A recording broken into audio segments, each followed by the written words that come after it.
everyone, welcome back to my channel. If you are new here, welcome. I am Alice and I have a blog and YouTube channel called Little Talks, and today's video is a second trimester update. So I am now 28 weeks and 6 days, so I hit 29 weeks tomorrow. So I'm already in my third trimester. So I thought I would give you an update into what's been happening since my last update, which was a good few months ago. I have already filmed this video before and my file got corrupted. But this time I've made some notes on my phone so I don't ramble on and then forget to say certain things. I've kind of put it in order as they go along, but we'll see how this turns out. So, the last time I updated you, I just had my 3-month scan, and when you have your 3-month scan, you also have the option to do a blood test, and that blood test will look into whether your baby may be carrying or may have Down syndrome, Edwards syndrome. I think there's something else as well. You can turn down that test if you want to. You don't have to have it, it's not compulsory at all. But at the start of my pregnancy, I just said yes to every single test that needed to be done, and they said that they would get back to me within a week once the results came in. And a lovely midwife gave me a call to explain that obviously baby McQueen is like 0.01% or something, so they can't say 100% for definite that it's not got Down syndrome or Edwards syndrome, but they can say like they're pretty certain the baby doesn't.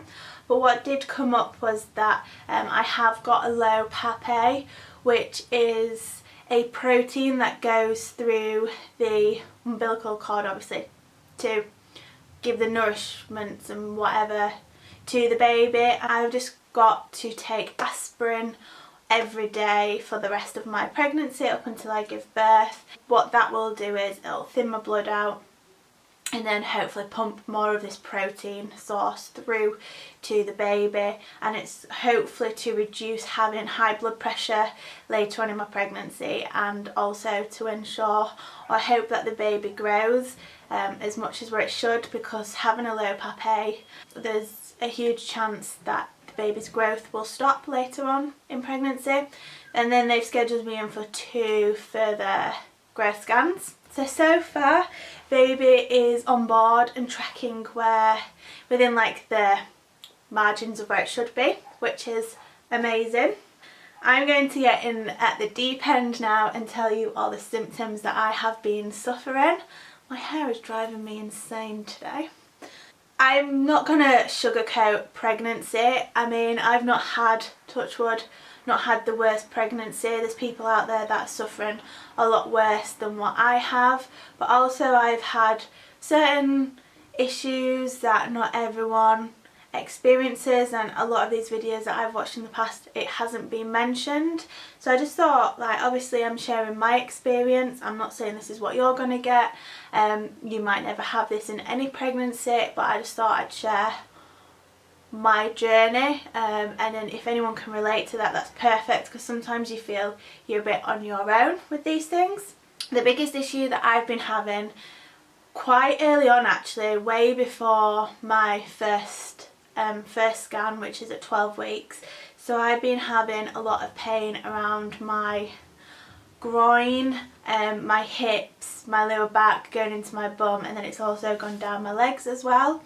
And this pain just came on out of nowhere, and I know that your ligaments soften because obviously like your body's changing and it's getting ready to obviously childbirth basically, but that pain is excruciating, and it has only got worse as my pregnancy has gone on.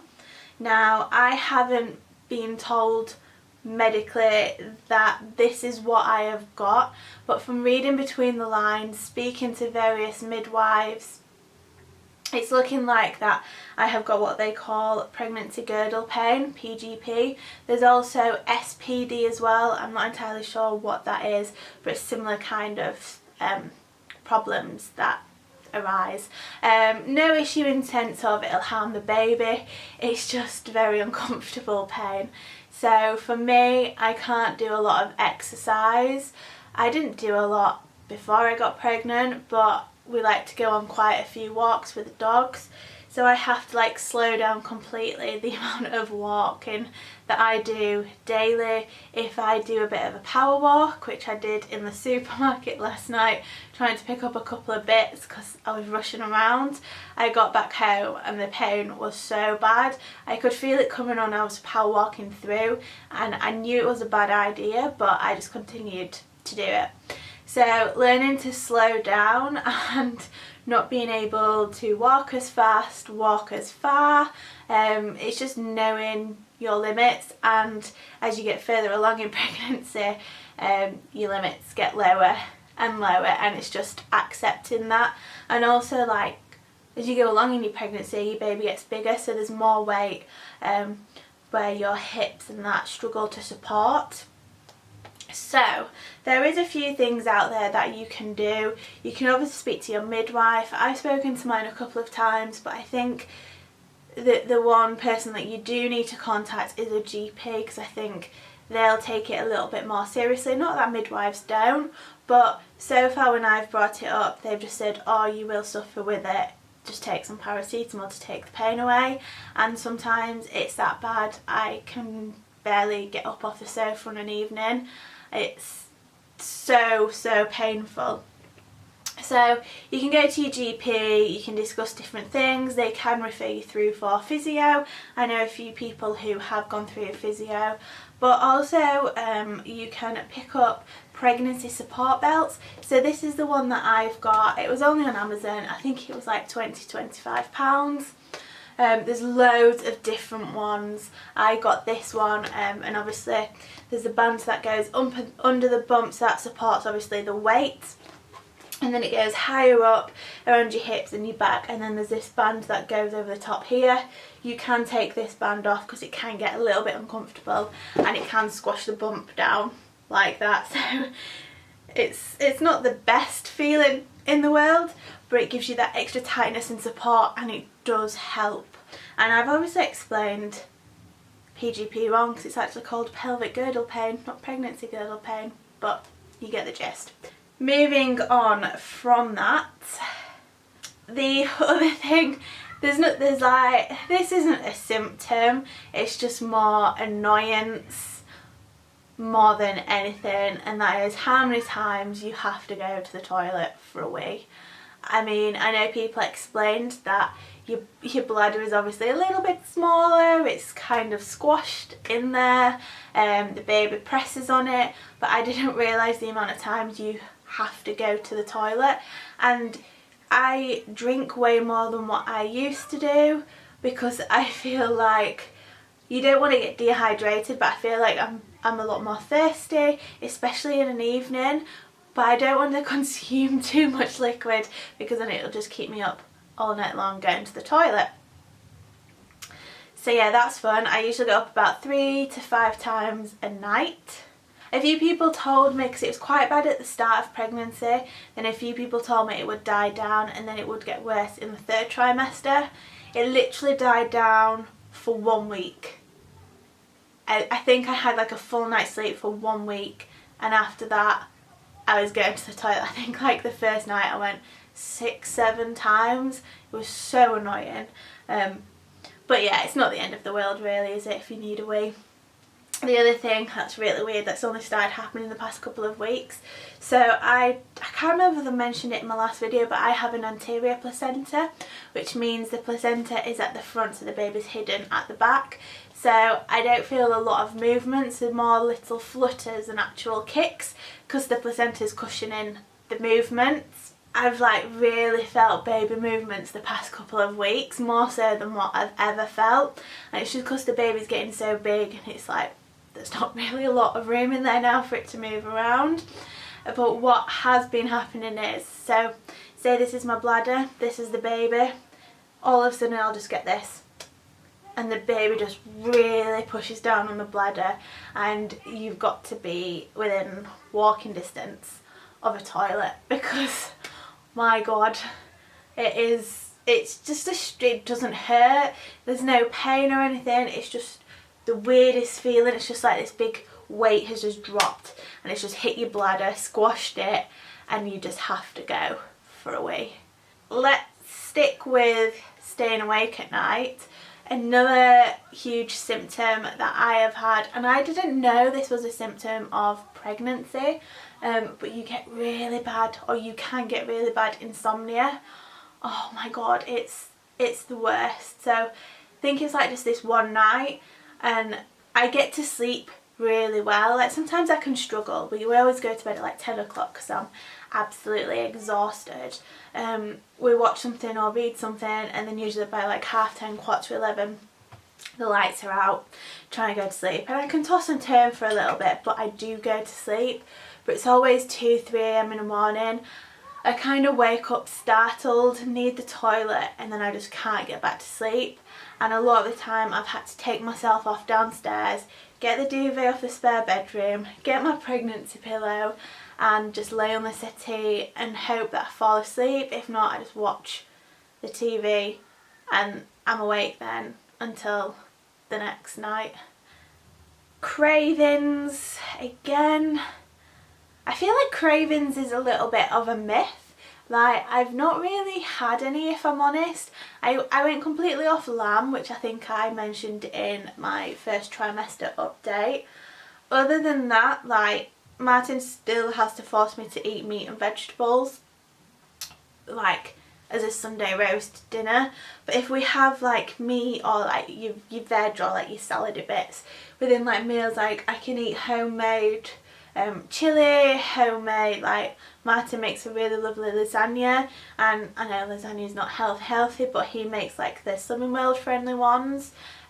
So he does like everything from scratch. Like we don't really use jar sauce or anything, like we make it all ourselves. I can eat that, and you can pack it in with like onions, peppers, like if you want to hide any other veg in there, I will eat it. So that's not a problem. But craving wise, I think for me it's Monster Munch crisps. I'm obsessed with them, but I get the Aldi versions now because it's much cheaper, and it's probably it, if I'm honest. I really craved a Pizza Express pasta dish in the early stages of my pregnancy, and I only got around to eating that on Monday, but like it satisfied my needs, but I wouldn't say I'm craving that. So yeah, it's really just been Monster Munch crisps and that's it. So yeah, sadly for you guys, I'm not craving anything weird like soap. Some people like to eat soap. Right, a top tip for you. So when you're pregnant, your whole body expands. I'm not even joking. Like the first thing for me were my boobs, and then it was my hips, and then it's everything else with water retention. So I've obviously picked up some maternity bras, because obviously if I'm planning on breastfeeding, obviously it's easier to unclip and everything. So I picked up some of them, and they're just so comfy. They're not flattering whatsoever. So I used to mix and match wearing them and my ordinary bras, but obviously you get bigger so they don't fit. And then as my bump got bigger, I started to feel like my maternity bras that I picked up were too small, and I just couldn't justify spending any more money on bras. So I think it was my sister actually that told me about these. So I picked up some bra extenders off of Amazon. These are a lifesaver. So I think I paid like £4 or £5 for them, and they're a 9-pack. So you get the one with the 3 hoops, and then you get the one with the 2 hoops. But I've got to admit, like, they're not one bra yet has matched the hoops, like the size of them. So they always come up a little bit too big. So these are the 3 ones that, yeah, they just, I've not used them, but I use these ones all the time. So these just for like the 2 hoop fastening ones, and they're absolutely amazing. So you get one of each colour of this. You get the skin colour, the white and the black of the 3, and then you get 2 skin colour, 2 white and 2 black of the 2 hoop ones, and they're just incredible, and it just gives you that extra movement, and it's just meant that I can't wear all of my normal bras because obviously like my shape's changed and my size has changed, like the cup size is wrong, but I've been able to wear a few of them, particularly my strapless bra. These have come in really handy. I don't know whether I'll find the exact ones online, but I will link some in the description box below, because I think that is everything for my second trimester update. Tiredness did die down, I've got to admit. It was only in the evening if I'd had the lack of sleep during the night, or if we'd done a lot that day, then I'd obviously get a little bit tired and might have like a mid-morning afternoon nap. That was only really on a weekend because during the day like I'm working. Water retention, wow. I didn't expect to have such bad water retention so early on. I think it was just as I'd hit my 6-month mark. I had to take my wedding and engagement rings off because they were just so tight, and I was really worried that they would have to have been cut off, and like then my knuckle was left like red and purple and swollen from trying to get my rings off. So I'm currently walking around with a Pandora ring, but yeah, it's only been the last month where I've really noticed water retention in my face, and I've put on a bit of weight in there. Like every time I look at myself in the viewfinder, I'm just thinking like triple chin here and like hamster cheeks. And I do not necessarily felt it around my ankles and feet, but the other day when we went to Pizza Express for food, I said to Martin, I was like, I just want to get dressed up. I've not been dressed up since we went out on Valentine's Day. I was like, so I'm going to wear some heels, and they're only like a little mid heel, and I physically had to squeeze my feet into them. It was like the ugly stepsisters on Cinderella trying to squeeze into that glass slipper. That was literally me, and I went in my sliders, put them on in the car once we'd got there, and I was like, I don't think they're getting on, and they did, and they were alright to be fair. Like they did stretch a little bit, but yeah, I'm not squeezing my feet into my ballet pumps or into heels anytime soon. I am going to insert a bump clip here. So this is my bump. This is at 28 weeks, so just over into my 3rd trimester. So yeah, please give this video a big thumbs up if you enjoyed it. Subscribe to my channel. I know I've promised styling videos. I am wanting to get around to doing that. It's just been a little bit too hot, crazy, so I'm hoping in the next couple of weeks when things start to settle down, and then I can do more of like a transitional from summer through to autumn to winter. So I've kind of like hit or tried to hit 3 different seasons, so I've covered a lot of angles. I will stop rambling on now, and I will see you next time. Bye.